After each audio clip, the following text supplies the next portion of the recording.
Yo, what it do? It's your boy T-Lee, and I'm back with another fire video. We got another episode of Chillin' Scares. Y'all already know how I get with the Chillin' Scares. Before we start, I want y'all to like, subscribe, turn on that post notification bell. We're on our road to 100K subscribers. Before we even start, I just want to appreciate everybody that be tapping in, tuning in, and that be watching. You know, things are gonna start getting better. Y'all gonna see a little difference, lighting, the setups and everything. So hopefully y'all prepare for that, man. It's gonna be, I'm just gonna put it out there. We already throwing it out there. This is third quarter. We about to roll it into the next year already on pressure mode. I'm just gonna say that. You know what I'm saying? Nothing much to say. Let's go and tap into it. I didn't even read it. YouTubers that became murderers. That's pretty touching, because I'm a YouTuber, so I'm not no murderer, so don't come over here. I only defend myself. I don't go around being psychopath. I'm pretty sure this lady was a psychopath. Damn. Let's thumbnail it up. Technology in Dresden, Germany. A big part of her job at this institute was to travel around the world and hold conferences on the latest developments in her field. In July of 2019, she traveled to the scenic Greek island of Crete for one of these conferences, not knowing that this was going to be her last, and that the person responsible for her end would be caught because of his videos on YouTube. Oh. The incident happened on July 2nd, when after a conference, Suzanne spent time with her peers and played the public piano in the second, when that this was going to be her It's last, really him, my and bad. that the person responsible for her end would be caught because of his videos on YouTube.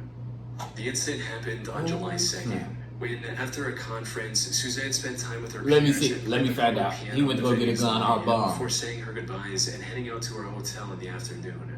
Sadly, this was the last time anyone saw Suzanne alive. Her coworkers noticed her absence when she didn't show up for the second conference scheduled for 6 p.m. that evening. It wasn't like her to skip events out of the blue. Something wasn't right.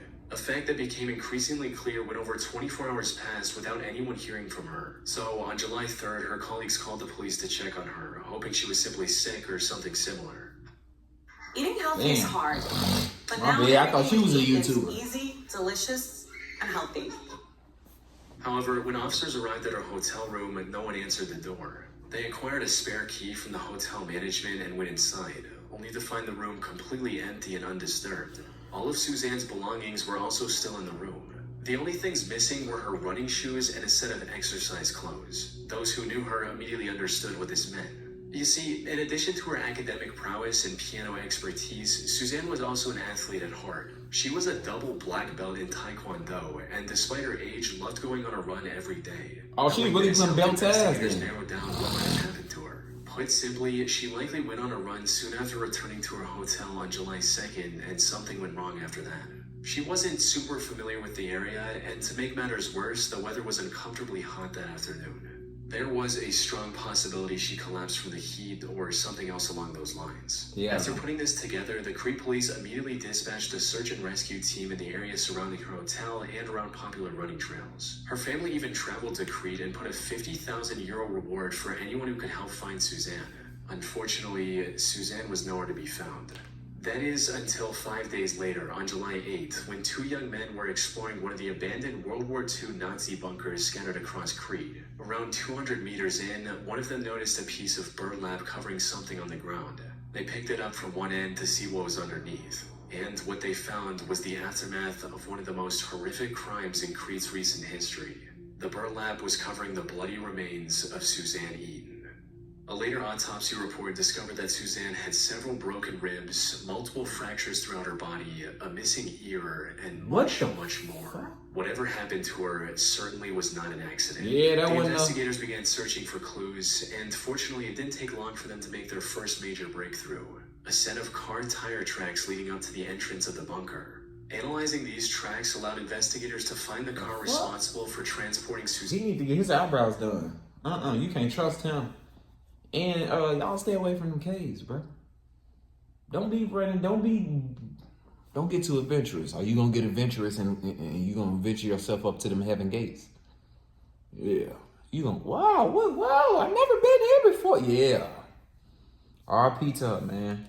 Remains to that bunker. It Don't belonged go to no. 27-year-old Yanis Paraskakis, a local sheep farmer. But when questioned, Yanis feigned ignorance and claimed that him driving through that area on that day was nothing more than a coincidence. He went as far as to say that he didn't even know about the existence of that bunker, a lie that would eventually lead to his arrest. You see, Yanis had a dream to become a He successful definitely did it. YouTuber. He started a channel with his own name in 2012 and began posting videos. Yeah, he definitely However, did if you that. go to his channel today, all you'll find are 3 videos of him performing an ancient Chinese martial art and meditation technique called Qigong. That's because a couple days before Suzanne's body was discovered, Yanis deleted every other video on his channel. And once authorities recovered some of these deleted videos, it became clear why. You see, most of these deleted videos involved Yanis exploring abandoned World War II bunkers, including the one where Suzanne's remains were discovered. This contradiction gave the authorities the go-ahead to formally arrest him on July 15. It also allowed them to investigate him further, and the evidence they discovered was overwhelming. As it turned out, the land where this bunker was located was owned by Yanis's family.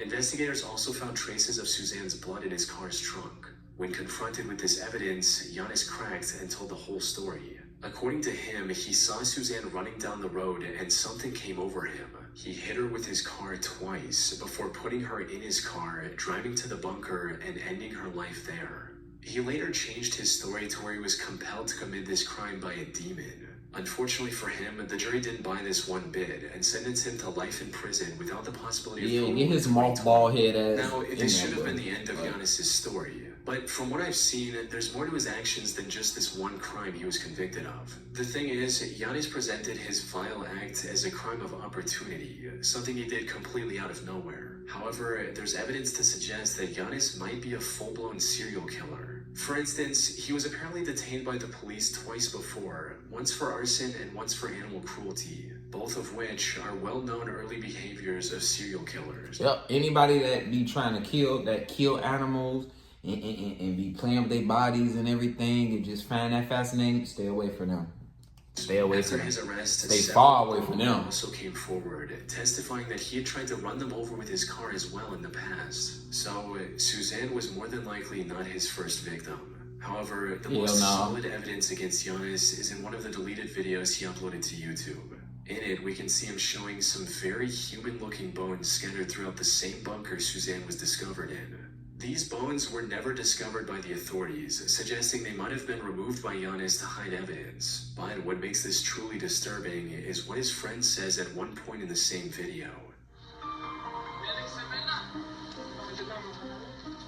This roughly translates into, "Is this where you left that old guy?" Insinuating that Yanis had disposed of one of his previous victims in the same bunker before. And if that is the case, one can only wonder how many other people Yanis has killed over the years. Simply Manic 6075 was a YouTube channel owned and operated by 24-year-old Samantha Wolford. She lived in the small community of Monticello, Texas with her husband Ernest Lee Ibarra, aka Ernie, and their 5 children. She usually made videos about her day-to-day life and other random topics. She gave me that, Mom, you don't understand me. The lowest point of her life. She recently became a mother of a pair of twins and had no love interest in her life. That's when she met Ernie at a local tattoo shop, and the two hit it off right from the get-go, eventually getting in a relationship and starting a family together. In one of her videos, Samantha described the day she met Ernie as the happiest day of her life. Together, they were blessed with 3 more children, including 1 more pair of twins. Raising 5 kids was a challenge, but Ernie made it work by taking a second job in pizza delivery. So, while they had endured tough times together, Samantha, Ernie, and their 5 children appeared to be the perfect loving family. However, while being a stay-at-home mother was all she could do at the time, Samantha still had a dream of becoming a famous actress one day. I've always wanted to be an actress. I think it is so much fun. I've been extras in movies. I've had small parts in like short films. It is so much fun and it is so beautiful. It is one of the most amazing forms of art ever, to be able to express yourself that way. I think it's amazing. So, in October 2010, she created her YouTube channel and started posting videos, hoping to become a popular YouTuber and fulfill her dream on the internet instead. Right. And things were going surprisingly okay in the beginning. Samantha would post new videos whenever she had something new to say. And while most of her videos struggled to get past 100 views at the time, the few viewers she had were enough to keep her going. But as time passed on, her passion for making videos turned into an obsession. She started spending more of her time on making videos than her family, putting even more pressure on an already stressed out Ernie. Around 2014, she also started accusing Ernie of hurting her in her videos, hinting at just how bad their relationship was going. But then, after posting a seemingly random video in March of 2014, Samantha mysteriously vanished from the internet. Maybe she lost interest in YouTube or just wanted to focus on her family. Nah, she killed them. No one knew exactly why she quit so abruptly. Then, on the 20th of February 2015, viewers finally received the update they were waiting for. Unfortunately, it was far more tragic than anyone could have imagined. It started with the Texas police receiving a call from one of Samantha's aunts asking them to save her niece's life. What's going on? What's your emergency? I have a home invasion. My niece is tied up. I am at the verge of untying my niece at this particular moment. Okay, she's tied up. She is tied up and gagged. And gagged? No, yes, I'm here. Is there anybody else there? Where are the kids? We have 5 small infants asleep. Apparently, 3 masked men broke into their home in the middle of the night and attacked the couple while they were asleep. The intruders then tied Samantha in her bedroom, and after hitting him with a gun a few times, kidnapped Ernie. Samantha somehow managed to get her ties loose enough to call her aunt, who then contacted the police after arriving at Samantha's home herself. By the time officers arrived, Samantha's aunt had set her free from the restraints. The kids were fortunately safe as well. However, what made this whole situation strange was that the intruders didn't take anything else from their home besides Ernie. And from the people who knew him personally, Ernie wasn't the type of guy to make enemies with dangerous people. Put simply, investigators sensed something fishy with the whole situation. Yeah. But all that paled in comparison to the main objective, which was to save Ernie as soon as possible. Unfortunately, Samantha didn't know anything that could give investigators their first clue. With no other option, the officers took Samantha to the station for further questioning, hoping to extract any useful information they could from her. But what none of them expected was that Samantha would change up her story completely after entering the interrogation room. Where before she didn't know anything about the assailants, now she had the name of a potential suspect, John Rebel. As Samantha's story goes, she was talking to her friend about Ernie's supposed attacks on Samantha, when suddenly a man with the pseudonym John Rebel overheard their conversation and started talking about how a man shouldn't treat a woman that way and that he was going to handle the situation. Well, as it turned out, the name John Rebel actually belonged to someone, a man named Jonathan Sanford. The police found and arrested John not long after Samantha gave out his name, right alongside his 2 accomplices, Jose Ponce and Octavius Rhymes. Surprisingly, Jonathan put up little to no resistance and immediately confessed to kidnapping Ernie. He also confirmed the worst possible outcome, that by the time the police got involved, Ernie was already dead. The 3 took him to a secluded forest and executed him with 1 shot to the back of his head. Damn. However, even after learning all this, one question remained. Why? Why would 3 men who didn't even know Ernie kidnap him from his home like that? Every answer to this question pointed back to Samantha, who kept denying any involvement. Even if the investigators ignored her suddenly remembering the perpetrator's name, there were several other suspicious aspects to her story. Like, how was she able to untie herself enough to call her aunt? Why didn't any of her neighbors hear the break-in? And why were the kids all sleeping in the same room, when usually they're scattered throughout the house? Yeah. It wasn't long before investigators uncovered undeniable evidence of her direct involvement. This included instruction messages she sent to Octavius when the officers were trying to call Ernie's phone, which he had on him. These read, "Kill his phone, shut that down, ditch phone, move." There was no doubt about it at this point. Samantha was in colluding with her husband's killers. And as the investigation went on, the real story came out as well. Samantha had apparently become addicted to the idea of becoming a famous YouTuber, and her neglect of the kids became a constant source of fighting between the couple. But instead of resolving the issue like a responsible adult, Samantha colluded with her friend's boyfriend to hatch a cartoonishly evil scheme to get rid of Ernie. They first wanted to plant hard drugs in his car and get him arrested, but later made the heartless decision that taking his life would be much easier. There's also a chance that Samantha went with the murder plan because it would have brought her more attention on YouTube. She was eventually sentenced to 149 years in prison for killing her own husband, leaving her 5 children completely orphaned in the process. Man, stupid. You thought she was gonna get away? Idiot. Like, what did you think? What's gonna happen? Diana Lovejoy was a Everything's successful up. technical writer Gotta living get in the my- town of Carlsbad, Gotta California, with her get the husband, facial Greg next. I just got a nice. However, while her I ain't gonna lie, I forgot to tell you, I just got a nice massage. I feel so good. Feel so good. Now I'm gonna go get this facial. Make sure you take care of your body. You know what I'm saying? Take care of your body. Drink a little matcha. You know what I'm saying? Spoil yourself a little bit sometimes. You know what I'm saying? Don't be too hard on yourself because the world is already hard on you. corporate job paid the bills, Diana's Facts true make passion you was work. becoming a triathlon athlete and documenting her journey on video, resulting in her eventually starting her own fitness blog called Lovejoy Fitness and a YouTube channel by the name of Heavy DJ. She started this channel all the way back in 2008 and over the years used it to document various parts of her life. From meeting her parents after a long time to going scuba diving with her husband. At one point, she even tried to become a cooking show host of sorts. Unfortunately, her channel never really took off, forcing her to eventually cut her losses and move on with her life in March of 2012. Or at least that's what it looked like from the outside. In reality, Diana's reason for abandoning her YouTube channel was kind of wholesome. You see, Diana and Greg had been trying for a baby for years by this point. Tragically, Diana had suffered 8 different miscarriages and was quickly losing hope. But then in September of 2012, the two were blessed with a perfectly healthy baby boy, marking an end to their struggle. However, what should have been a moment of celebration started a downward spiral of lies and betrayals, eventually culminating in an assassination attempt. Hell Things no. started going downhill when just a few months after the birth of their son, Greg lost his job, leaving Diana as the sole breadwinner. The stress of the previous miscarriages, combined with the crushing weight of having to support a family in an extremely expensive city all on her own, spelled disaster for their marriage. It wasn't long before the two were constantly fighting with each other. Things escalated even further on July 9, 2014, when Greg returned home only to see a police officer waiting for him at the door. The officer explained that Greg wasn't allowed to enter his own home because, as it turned out, Diana had accused him of attacking both her and their son. What followed was a nearly 2-year-long divorce mediation, during which the investigators found no evidence supporting Diana's accusations, allowing Greg to get a 50-50 custody of their son. Diana was also ordered to pay $120,000 as a part of their divorce settlement in late 2015. But before the divorce could be finalized, Greg received a phone call from an anonymous number that changed everything. The voice on the other end claimed to be a private investigator Diana had hired recently.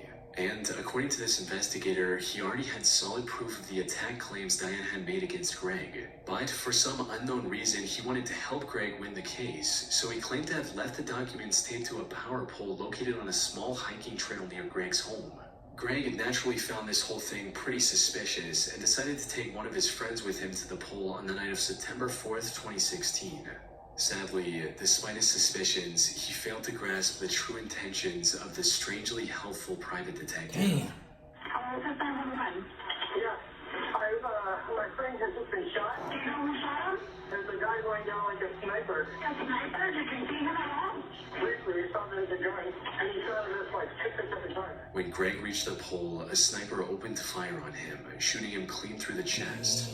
Fortunately, the bullet missed his heart by mere inches, giving him a second chance at life. By the time the police arrived, the shooter had already fled the crime scene. But a quick survey of the area allowed the investigators to uncover a pair of towels the shooter left behind. Running a DNA test on these towels led to a man named Weldon McDavid, Diana's shooting instructor. Weldon tried to deny any involvement at first, but the evidence against him was overwhelming. As Y'all be after a letting these thorough girls search, investigators have were able y'all to do find the most another dumbest set of shit. I ain't towels gonna at lie. Diana's place as well. They had also received CCTV footage of What I say, you lying don't to get caught. Them Weldon Weldon later used to CCTV lure cameras Greg ain't gonna into the never secluded lie. area. Most importantly, investigators also found the gun Weldon used on Greg, hidden in the rafters of his garage. By this point, it was clear that Diana was the one who wanted to get rid of Greg, Yes, likely yeah. to avoid paying the divorce settlement and keep full custody of her son. Diana and Weldon were arrested for the attempted assassination on Greg Mulvihill and tried for their crimes in November 2017. Both were found guilty, with Diana sentenced to 26 years to life and Weldon to a harsher 50 years to life. The only silver lining in this entire case is that Greg was able to make a full recovery and is now living with his son. Thank God. Get ready with me. That was God right there. God was on his side for real. For Yes, real. I go out for the first Thank time God. in I forever. know she's shitty I've got as a content hell. creation business. I know they shitty. I know she The should. Gunnar Runar 87 channel on Yeah, YouTube seems Gunnar oddly Runar. wholesome Yeah, at first can't trust glance. nobody with that. It's owned by an Icelandic boy named Gunnar Runar Sigthorsson and contains a single 3.5-minute video of him confessing his feelings to the girl he loves. The title translates to English as My Confession to Hildur. In it, he says things like, Hún án efa sérstakast hluska sem ég nokkuð tíma veit. Ég verð svo ótrúlega glaður bara að vera nálægt henni. Það ekki meira. Og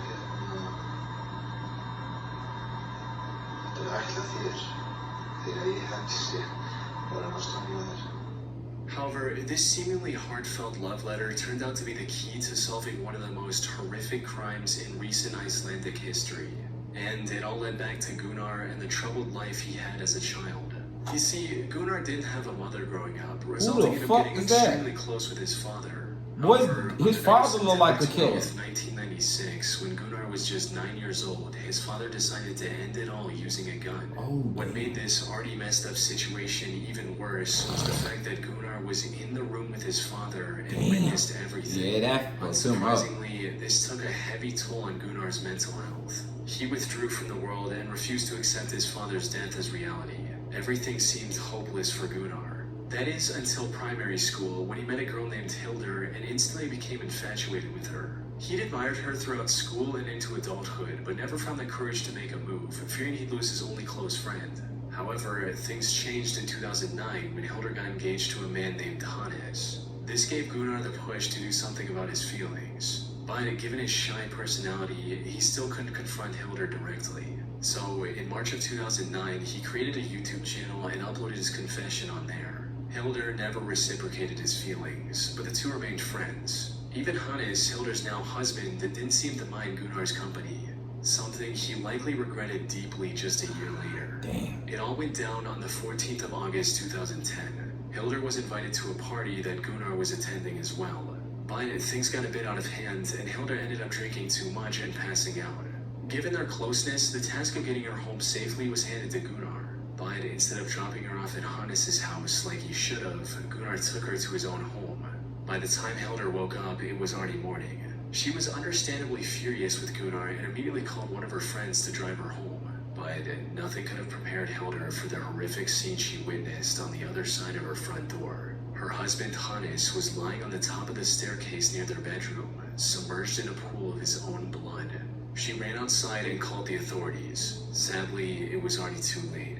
Hannes had received over 20 stab wounds on his body, from his arms and legs to the back of his neck. Damn! And was long dead by the time Hildur found him. Given his condition, his death was ruled a homicide, and investigators wasted no time in looking for the killer. And while they initially suspected one of his business rivals of committing this horrific crime, it didn't take long for investigators to find Gunnar's video confession to Hildur and bring him in for questioning. Gunnar denied knowing anything about it and was eventually let go due to lack of evidence. Fortunately, not all hope was lost, because not long after that, investigators found a bloody shoe print next to Hannes' bed. Looking deeper into this print revealed that it belonged to a pair of limited edition Adidas shoes. At the time, there were only 18 of these specific shoes in all of Iceland, and Gunnar just so happened to own one of these pairs. This was enough evidence to detain him once again. This also gave investigators the authority to do a thorough search of his belongings, resulting in them finding residue of Hannes' blood on his shoes, as well as in his car. Once presented with this evidence, Gunnar confessed to the murder. He also revealed that he'd been planning it for months, and even shoplifted the items he intended to use to avoid purchase records linking back to him. And while he didn't admit to it, Hildur also suspected him of spiking her drink that night, since she usually never passed out like that.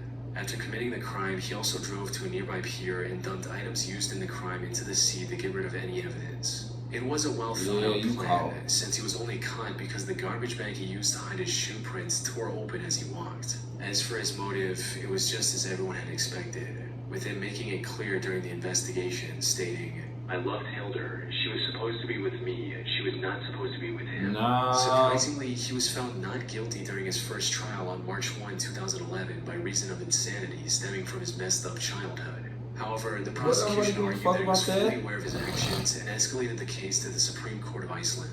Gunnar was found guilty on this second trial and was sentenced to 16 years in prison. This was 16 years, boy. He should have got life, bruh. What the fuck? What is wrong with the court system? Like everywhere. Somebody take somebody's life and they be like, oh, just give him 20. No, that's life. You took a life, now you gotta do life. It makes pretty sense. lenient given the brutality of his crime, yet he ended up serving only half of that sentence as well. He was released under supervision in July 2019. And gonna do it again. And he's gonna do it again. And then they go like, okay, now you're gonna, y'all be giving people too much leniency and bullshit that they can go do something again. Okay, what he gonna do when he bump into another girl? Do he feel obsessed with it? Like, that's crazy, bruh. But let me know in the comments what y'all think about this one, man. I appreciate y'all for watching. Make sure y'all like, subscribe, turn on that post notification bell. We're on our road to 100K subscribers, and I'm out.